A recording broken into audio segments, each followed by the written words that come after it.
Jumpa lagi sobat, melanjutkan kisah Krisnogo Sosro dan Sabu Inten. Untuk sobat semua, selamat menikmati.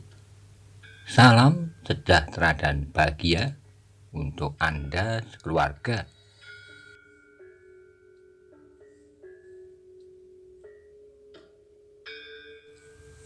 Pada episode sebelumnya dikisahkan Maiso Jenar ingin mengamati bagaimana Gajah Suro yang dibawa oleh pasukan Demak. Kemudian ia menaiki kudanya untuk mengamati dari ketinggian. Betapa terkejutnya ketika pasukan Demak itu diserang oleh serombongan prajurit. Ternyata itu adalah akal licik dari Lembu Soro. Maka Maiso Jenar mengancam Lembu Soro supaya ia segera menarik pasukannya. Bagaimana kisah selanjutnya? Mari simak bersama-sama. Maiso Jenar memang sudah menduga bahwa Lembu Soro pasti akan beralasan demikian. Karena itu ia meneruskan membebaskan Ki Ageng Gajah Suro dan kemudian tidak memberinya tempat menetap karena ia akan selalu diburu oleh alat-alat negara. Ki Ageng Lembu Soro, kau tidak usah banyak bercerita. Sekarang perintahkan orang-orangmu untuk menarik alaskarmu yang menyerang pasukan Demak itu. Mendengar kata-kata Maiso Jenar itu, Lembu Soro terkejut bukan buatan. Karena itu pula maka darahnya menjadi semakin mendidih membakar hatinya. Sementara itu, orang-orang yang menyaksikan peristiwa itu telah mulai memiliki kesadarannya kembali. Dan bersamaan dengan itu pula mereka menjadi cemas. Sebab sebagian dari mereka telah mengenal siapakah Maiso Jenar.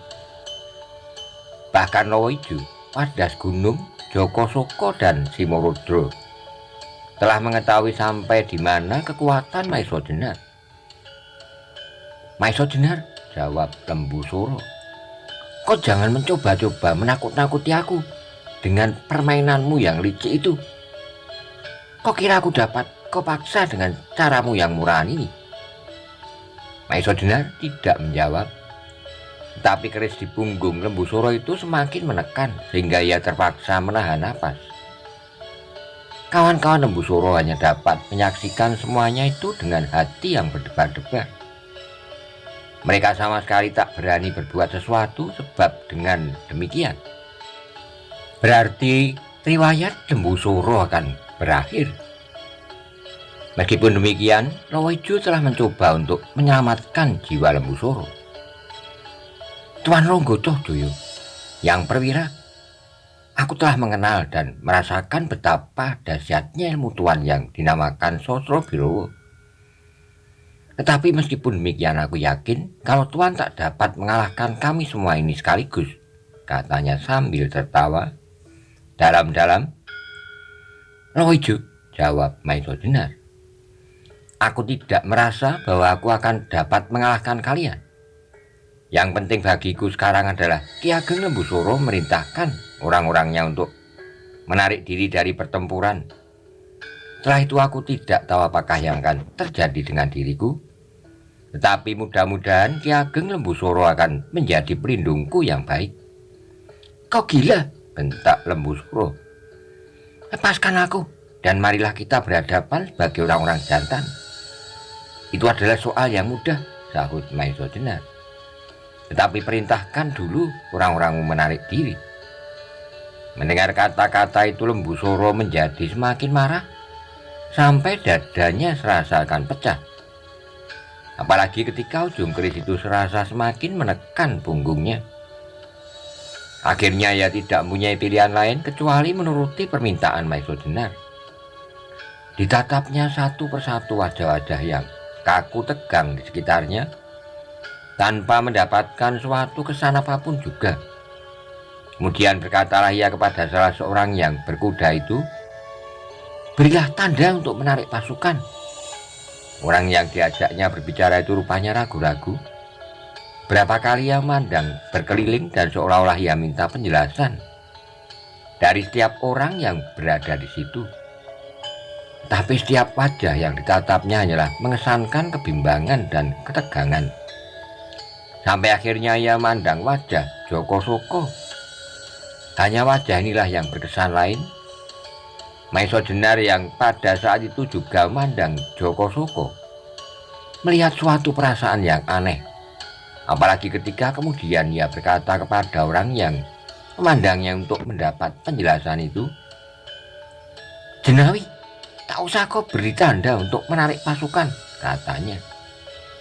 Semuanya yang mendengar kata-kata yang diucapkan dengan jelas itu menjadi terkejut. Lebih-lebih Lembu Soro sendiri sampai ia membentak pada Joko Soko, "Apakah maksudmu?" Nampaklah senyum menghias bibir Joko Soko, sedang matanya yang redup itu memandang Lembu Soro dengan sinar yang aneh. Pandangan yang demikianlah yang pernah menarik Maiso Jenar dalam suatu perjalanan menyeberangi hutan Tambak Boyo.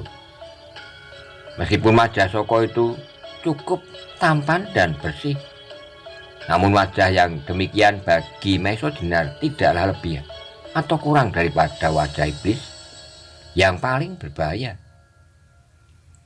Mereka menjadi bertambah terkejut lagi ketika mereka mendengar jawaban Joko Soko atas pertanyaan Lembu Soro. "Maksudku Ki Ageng, tak usah laskar Ki Ageng itu ditarik. Biarlah mereka membinasakan pasukan Demak. Dengan demikian bukankah benar kata Ronggo Tohjoyo atau Maiso Jenar itu bahwa Ki Ageng Gajah Suro tak akan mendapat tempat lagi di dunia ini, sebab selalu akan diburu oleh alat-alat negara. Syukur kalau segera ia dapat ditangkap dan dihukum mati." "Aku tidak berkata tentang Kakang Gajah Suro," potong Lembu Soro, "tetapi tentang aku sendiri." Kembali Joko Soko tersenyum.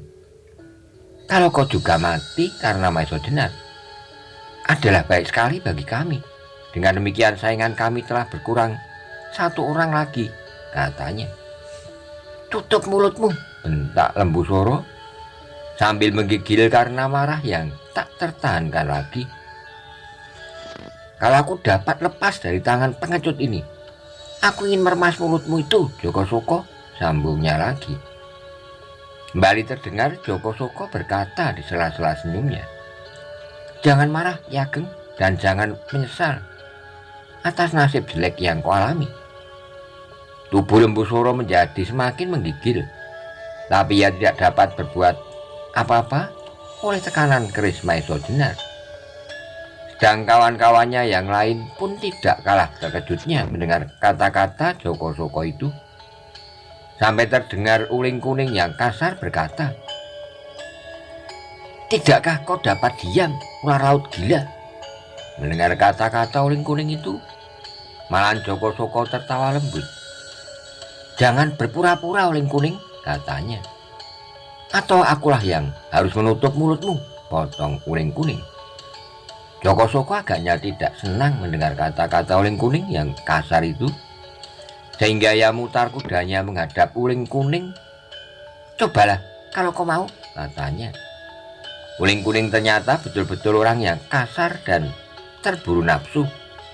Hampir saja ia mendera kudanya menyerang Joko Soko, kalau saja kakaknya Uling Putih tidak mencegahnya. "Kenapa kau perlu mendengarkan omongan orang gila itu?" kata Uling Putih. Terdengarlah Lowo Ijo menyambung, "Alangkah beraninya kalian. Tetapi apa yang dapat kalian perbuat atas orang itu? Orang yang sudah jelas menghalangi usaha kami." Jenak kemudian mereka semuanya saling berdiam diri. Otak mereka bekerja keras untuk dapat mencapai suatu penyelesaian tanpa merugikan diri sendiri. Tetapi kesepian yang tegang itu kemudian tersobek oleh suara Maiso Jenar yang lantang. "Aku tidak peduli apakah kalian ini sebenarnya sedang bersekutu atau sedang bersaing. Tapi sekali lagi aku minta, tariklah pasukan penyerang itu." Maiso Jenar mengakhiri kata-katanya Sambil menekankan kerisnya lebih keras lagi, terdengar Ki Ageng Lembusura berdesis perlahan. Kemudian katanya, "Kalian tak akan dapat berbuat sesuatu atas tanah ini, serta segala isinya tanpa aku. Karena itu jangan halangi Jenawi memberi tanda untuk menarik pasukan." Semua mata kemudian tertuju pada Joko Soko yang masih dalam keadaan siaga untuk menghadapi Uling Kuning. Tapi saat kemudian nampaklah kembali sebuah senyuman di bibirnya. Senyum iblisnya. "Rupa-rupanya kalian lebih senang berpura-pura. Meskipun kalian sudah tahu akhir dari peristiwa ini, baik mengenai tanah perdikan Banyu Biru maupun mengenai Kyai Nogososro dan Kyai Sapu Inten. Apakah kalian kira bahwa pertemuan akhir tahun itu akan dapat memberi kepuasan kita semuanya? Itu adalah omong kosong yang besar.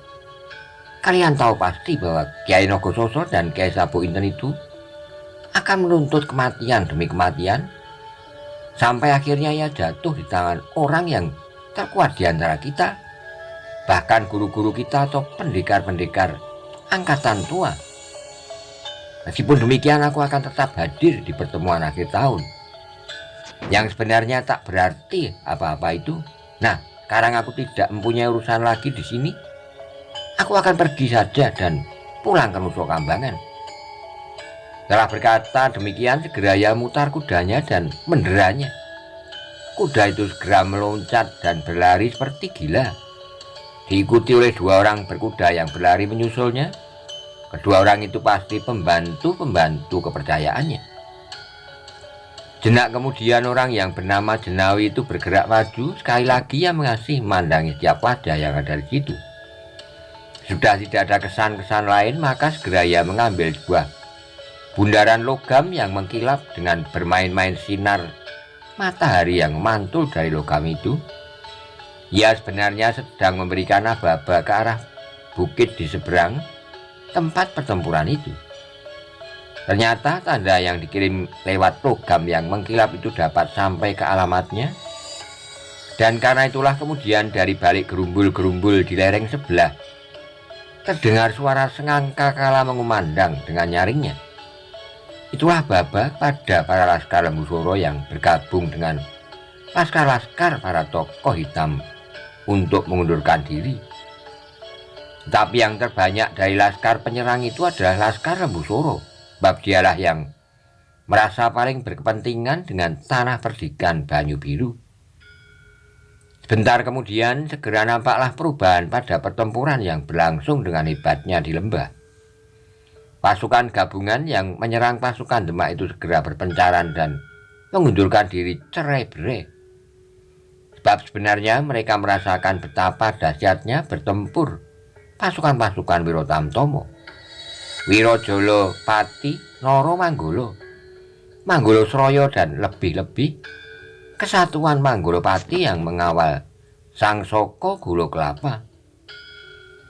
Kan itu ketika mereka mendengar tanda untuk mengundurkan diri, maka dengan tidak perlu diulang lagi, mereka telah saling berebut dahulu melompat menjauhi prajurit-prajurit Demak yang bertempur dengan semangat yang tinggi sebagai pengemban kewajibannya melindungi ketentraman negara.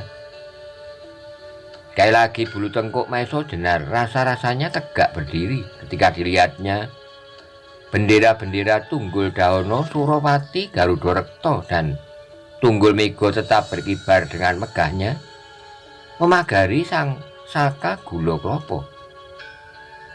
Pasukan Demak yang menyaksikan penyerang-penyerangnya berlari cerai-berai ternyata sama sekali tidak berusaha untuk mengejar atau menghancurkan dengan senjata-senjata jarak jauh. Tetapi ketika pertempuran itu telah reda, segera pasukan Demak itu mengubah gelarnya menjadi Gedong Minep. Dan dalam gelar ini mereka akan melanjutkan perjalanan kembali ke Demak. Beberapa orang dari prajurit Demak itu segera merawat kawan-kawan mereka yang terluka.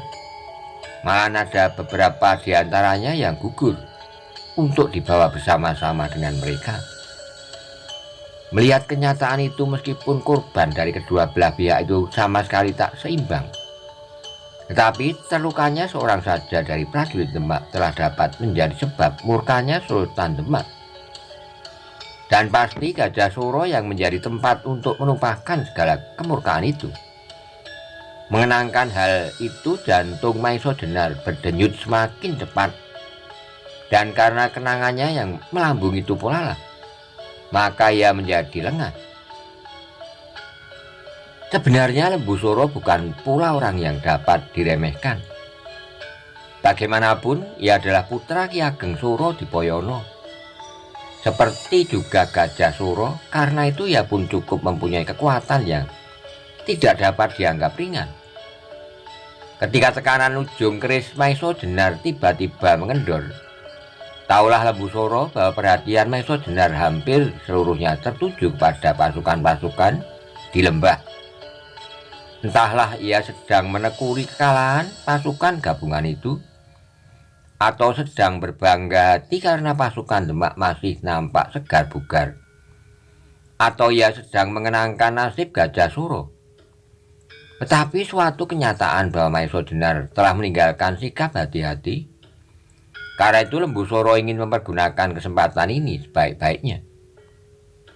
Pada saat itu, pada saat Maiso Jenar sedang hanyut dalam arus kenangannya yang mengawang, tiba-tiba Lembu Suro yang mempunyai kekuatan besar sekali itu menjatuhkan dirinya. Setelah dengan cepat sekali ia merenggut lengan Maiso Jenar yang meringkar di lehernya. Demikian ia berguling di tanah, demikian kakinya menyambar perut Maiso Jenar yang agak kurang bersiaga. Demikian keras tendangan Lembu Suro juga karena Maiso Jenar sama sekali tidak menduga bahwa hal yang demikian akan terjadi. Maka segera ia terdorong ke belakang beberapa langkah. Hanya karena keuletan serta pengalamannya maka ia tidak sampai jatuh terlentang. Meskipun mendadak perut Maiso Jenar terasa mual dan sakit, namun ia segera dapat menguasai keseimbangannya kembali. Meskipun demikian hatinya terguncang karena terkejut. Juga orang-orang yang menyaksikan peristiwa itu menjadi terkejut pula. Tapi cepat mereka dapat menanggapi keadaan. Karena itu ketika mereka melihat Maiso Jenar surut beberapa langkah, serta segera dapat menguasai dirinya kembali, mereka tidak mau memberi kesempatan sama sekali. Lebih-lebih Lowo Ijo yang tahu pasti sampai di mana kedahsyatan tangan Maiso Jenar. Maka sebelum Maiso Jenar dapat menguasai diri sepenuhnya, Lowo Ijo mendera kudanya langsung menyerang Maiso Jenar dengan tiba-tiba. Di tangannya telah tergenggam sebilah pisau belati panjang yang putih mengkilap. Tapi ia menjadi gugup ketika dilihatnya dalam sekejap Maiso Jenar telah berdiri dengan marahnya. Di atas satu kakinya tangan kirinya menyilang dada dan tangan kanannya terangkat tinggi-tinggi. Lowo Ijo telah mengenal unsur gerak Maiso Jenar yang demikian itu. Maka ketika ia telah hampir sampai di hadapan Maiso Jenar, dengan kebingungan dan tanpa perhitungan, ia melompat dari kudanya meskipun gerakannya itu sama sekali tak dihitungkan dengan seksama, namun ia berhasil menyelamatkan nyawanya. Sebab pada saat itu benar-benar karena marah yang tak tertahankan, Maiso Jenar telah memutuskan untuk melawan orang-orang itu dengan Sosro Birowo yang menjadi andalannya. Tapi pada saat ia mengayunkan ilmunya, Lowo Ijo dengan gugup telah menjatuhkan dirinya sehingga tangannya tidak berhasil menghancurkan dada Lowo Ijo, tetapi pukulan Maiso Jenar itu telah mengenai punggung kuda Lowo Ijo yang kemudian dengan dahsyatnya kuda itu memekik tinggi, tapi sekejap kemudian seperti batu yang jatuh terguling tak bernapas lagi. Tulang belakang kuda itu patah serta beberapa tulang iganya remuk. Melihat kedahsyatan pukulan Maiso Jenar, semua orang yang menyaksikan terguncang hatinya. Namun tidak ada pilihan lain dari mereka itu kecuali melawan bersama-sama. Maka dengan menggenggam dahsyat Simorudro segera menyerang dengan tombak pusakanya, dan bersamaan dengan itu sepasang uling Rawa Pening pun telah mengayunkan cambuknya. Cepat Maiso Jenar melompat mundur untuk menghindari tombak Simorudro yang menyambar dengan dahsyatnya.